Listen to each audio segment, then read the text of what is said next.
How medieval peasants survived the coldest nights. Imagine freezing to death. Tonight, we step into the frost-bitten shoes of someone history rarely remembers, a medieval peasant.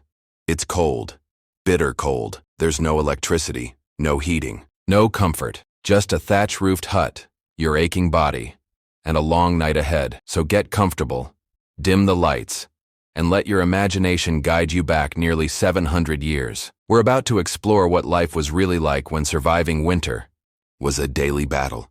This is the chilling reality of how medieval peasants survived the coldest nights, and so much more. It's the year 1326. Your bed isn't a bed. It's a pile of straw, mostly dry, partly rotting. Fleas, always. The blanket, a coarse wool sheet, unwashed since last winter. It smells like wet dog and fire smoke. You curl up next to your family and a couple of goats. Body heat is the only luxury you can afford. Outside, the wind howls like a pack of wolves.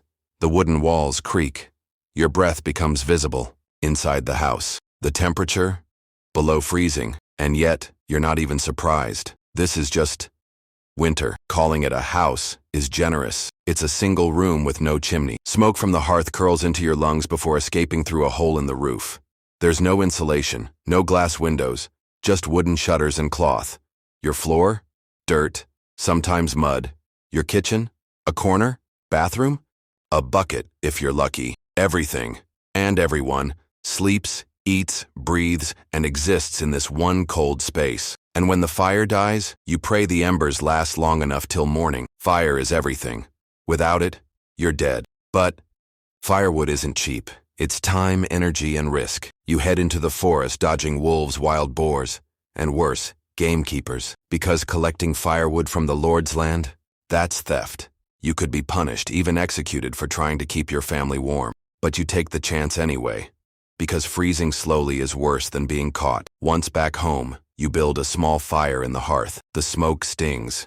Your eyes, your hands tremble as you hold them near the flames. Warmth, for now. Forget layers. You own 2 tunics. Maybe one rough woolen cloak passed down from your grandfather. No socks. Just cloth wrapped around your feet. Shoes? Maybe.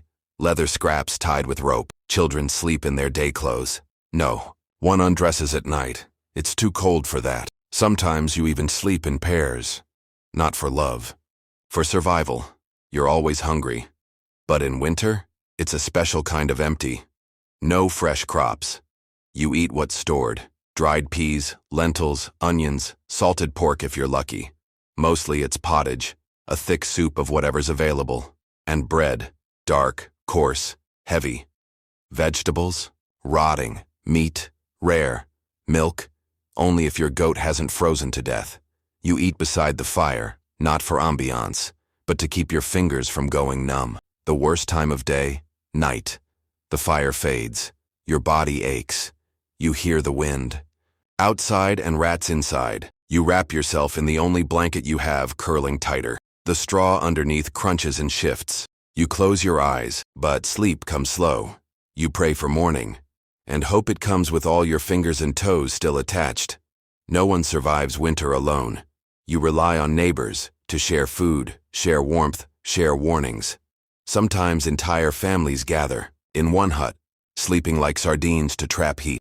If someone falls ill, the whole village knows. There's no medicine, no hospitals, only herbs and hope. Elders pass down survival tricks. Stuff straw in clothes for insulation, burn dried, dung when wood runs out, sleep near animals. Pigs are surprisingly warm. It's not pretty, but it works. Winter doesn't just chill, it kills. Frostbite, pneumonia, starvation. A single infection from a frostbitten toe could take your life. You can't wash often, water freezes, and bathing makes you colder. Hygiene is poor. Disease spreads fast. The old and weak rarely survive. Sometimes even midwives and priests freeze before reaching the dying. And when someone dies, burial can wait. The ground is too hard to dig, but not all is grim. There are moments, brief, beautiful, that bring joy. Christmas, feasts after a good harvest. The Yule log burning in the hearth. Singing, dancing, storytelling, even laughter. These moments remind you, you're still alive, still human. The cold may take comfort, but not your spirit. And then, there's faith. In the darkest hours, You look to heaven, not because it's warm, but because hope has to come from somewhere. The church bells, muffled by snow, still ring, and villagers still gather, breath puffing in clouds, hands clasped in prayer. God is not a luxury. He is necessity, a divine promise that the seasons will change, that spring will come. Winter is not just a battle of body, but of mind. The days are short, the nights are long, and time moves slower when you're cold and hungry. Stories are shared not just for fun, but to survive the silence. Tales of saints, beasts, witches in the woods. Folk wisdom handed down, like fire from one generation to the next. You hold on to memory like you hold on to warmth, because without it, the cold wins. And then, there are the children. Their laughter is rare in winter, but when it happens, it's magic. They chase each other across frozen fields, breathless and bright-cheeked. They carve shapes into frost on shutters.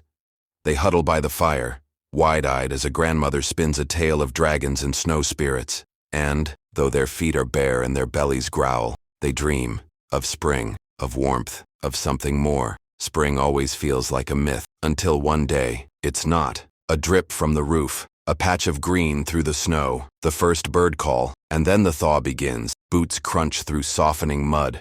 Frozen rivers stir, and the smell of earth, real, living earth, returns. And with it, so does life. So now you know, surviving winter as a medieval peasant wasn't just hard, it was heroic. Every night was a test, every morning, a victory. And yet, they endured, they adapted, they lived, they sang songs through cracked lips, they danced on numb feet. They found hope in firelight and faith in frost. Tonight, as you slip under warm blankets, maybe with the heater on and tea nearby, spare a thought for the forgotten souls who faced the cold and never gave up. Thanks for watching. If you enjoyed this glimpse into the raw truth of the past, consider subscribing. There's so much more to explore. Until next time, stay warm.